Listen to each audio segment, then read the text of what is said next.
If you have been paying any attention to NBA media, you know the Milwaukee Bucks have easily been the most disappointing team to start the season, as they currently stand at 1-5 while being on a 5-game losing streak. We are critical of this team for many reasons, but Dame and Giannis have been playing great basketball, yet they still have not been able to win games. Against the Celtics, Giannis had 33-10-6, while Dame had 33-7-7 in a losing effort. Against the Grizzlies, Dame was atrocious, but Giannis had 37-11-4 while the team lost by 23. And to end the week, they played the undefeated Cavs. Damian Lillard scored 41 points while having 9 assists, and Giannis had 34, 16, and 9. Another loss. Unlike last year, Dame and Giannis are clearly comfortable together now, yet they still are struggling to win games. Frustration is clearly brewing with this team, as on paper they aren't bad, but ever since relieving former head coach Adrian Griffin from his duties, this team has been atrocious. With the team spiraling and the stars being unable to change that, it is becoming more and more realistic that Giannis isn't traded in the offseason, rather during this year. At the rate the Bucks are going right now, they will be a play-in team at best, which is simply not something Giannis is willing to be a part of. This leads me into addressing the Giannis rumors directly. Giannis is a consensus top 5 player in the NBA, and his ability on both ends of the court is truly amazing. There is no question that the market for him would be active. The only questions are who has enough to land him and who has a competitive environment he would embrace. Giannis has his eyes set on winning, and the team with the best chance to do that would all but certainly be the place he pushes to be traded to. There are 2 teams I truly believe could actually land him given their assets and competitive advantage, although there are probably going to be at least 5 more in the market for him. The 2 suitors are first and foremost, strictly from an asset standpoint, the Oklahoma City Thunder, as we know they have a surplus of draft capital and player assets that could land them a Giannis caliber player with much ease. Money-wise, they could make it work as well, so in reality, there is a higher chance of Giannis heading there than it may appear. You should also consider that OKC will not be able to use all of these picks they have, making them movable as well. The team that is the favorite and most likely destination for Giannis is without a doubt the highly rumored Golden State Warriors. This move would make all too much sense, as the Warriors will be able to solidify a superstar next to Curry to revitalize a contender's narrative for them. While the Bucks would get more pieces to fit next to Dame, pieces to build around in a potential fire sale or even a mix of both, this trade could be win-win. Again, the deal makes too much sense in my eyes. With the trajectory that the 2025 season has given the 2 teams, realistically we could see a deadline deal made. The pace and space system that the Warriors have would be the perfect system for Giannis to play within, as he would have more than enough open space to play his game, while the Warriors could continue to play the game they have been thriving with these 2 weeks into the season, even without Steph Curry. The chance of a Giannis trade is obviously pretty unlikely, as I would expect the Bucks to move every one of their vets, or just players in general, before him, but I am seeing the possibilities and logistics of this happening for the first time ever, as there is real traction behind this. If I were the Bucks, I would just make a simple adjustment. Run Giannis at the 5, trade Brook Lopez for depth at the wing, and see how the 4 perimeter players around Giannis would work. But they haven't shown any signs of making an adjustment like this, and if the performances this team has been displaying continues, a big trade with Giannis being the headlining name is nearly a guarantee. If you are new to the channel, this is a weekly recap called In Case You Missed It, where I recap the week of basketball, discussing the biggest storylines and discussing many teams based on the events of the week. My updated power rankings are also at the end. Continuing to discuss the Warriors, though, Steph Curry was injured this week, yet they managed a 3-1 week and have continued to show out. Buddy Hield is easily the 6th man of the year favorite, as he has been their best player through 2 weeks. Andrew Wiggins is back to a competent level, which is massive. The player development for their young players has been essential to their success as well. My thing with them, though, is that they started last season well too, and then completely collapsed. Hoping they learn their lesson, I am excited to see the season progress as they continue to get better and their MVP comes back. No matter how one feels, if Buddy Hield continues to sustain a 22 point per game average, Andrew Wiggins stays at 19 a game, and they figure out how to limit turnovers and rebound, they are without a doubt better than I personally expected. My team, the Phoenix Suns, are off to a great start as well, as we find ourselves 5-1. This start has been made possible thanks to many of the offseason additions we had, but the one that I want to shine a light on this week is rookie wing Ryan Dunn. The shooting of Dunn was thought to be a huge limitation of his ability to play in the NBA, but with the defensive ability he possesses at his height, taking a swing on him was worth the risk.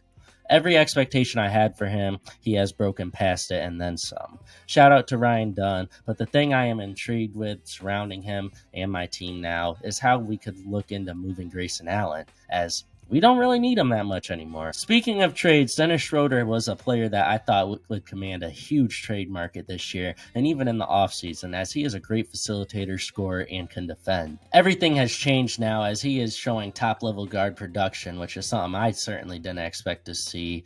Absolutely insane start for him, and his backcourt mate Cam Thomas has been a pure bucket, as we all know him to be. And now we are looking at a Nets team that is supposed to be tanking as a team that is tough to beat.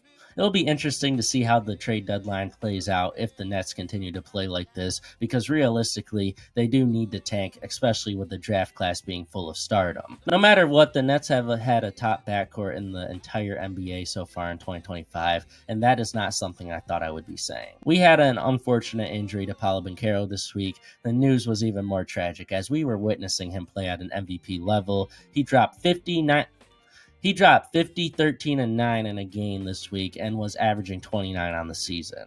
Get well soon, because what he showed us was insane. Two teams I thought were going to be awful this year and quite literally unwatchable were the Wizards and Bulls. Although neither team are winning games, the Bulls have unlocked nearly every player we as fans had doubts about, while the Wizards' young players have shown so much promise. More specifically, Josh Giddey and Zach LaVine have looked good so far, and Bilal Coulibaly seems to be a rising young star in his early sophomore season. I don't really care much about watching the Bulls still, but as it currently stands, the Wizards are pretty entertaining, and if they have another impressive week, given their standards, we will talk more in depth about them. Even though the Pacers handed the Celtics their only loss of the season, the Pacers have been one of the most underwhelming teams for me so far. Tyrese Halliburton has taken a huge step back to a point where Pascal Siakam looks like the clear-cut best player and number one option of the team. Don't want to overreact to their start, but if it doesn't change within the next 2 weeks, we will be starting some serious dialogue. In case you missed it, RJ Barrett is averaging an efficient 29, 6, and 7 through 4 games this year in Toronto. LaMelo Ball still looks like an arguable top 5 point guard another weekend. And the Clippers have a new big three as James Harden continues to cook, Norman Powell has continued to light up opposing defenses, and Ivica Zubac has been a more dominating interior presence. All storylines to continue to look at closely. Before we get to our awards, Paul George is scheduled to make his debut Monday night against the Suns, which is massive as the 76ers have been atrocious. The only thing worse than their performance so far this season has been the fact Joel Embiid has been a menace behind the scenes. I'm giving Philly a break until they show me how they look fully healthy, but if we haven't seen any positive signs by the end of the first month, we will have a discussion about this that Philly players will not want to hear. Our Week 2 awards are as follows. Your MVP is Nikola Jokic, as he did Nikola Jokic things after his team won the worst team of the week last week. He averaged a dominating triple-double this week and has been keeping the Nuggets head above water basically by himself. This week he got some help and he got more wins, but again, he has been carrying the team and we saw that again this week. Your disappointment of the week is not anyone, as everyone had a somewhat good game this week, even if they had a bad game or a bad stretch. The 4 players I considered this week were Zion, Trae Young, Wemby, and Dame, but they had one great game each, so I couldn't do it to any of them. The surprise player of the week was RJ Barrett, as he absolutely dominated for the Raptors. He was making a weekly MVP case this week, but Jokic simply just outperformed him. I was not expecting RJ Barrett to come out of the gates averaging what he was averaging, especially with the points, but the assist numbers he posted were the biggest surprise to me. His game is developing, and the Maple Mamba woke up many this week and earned this award.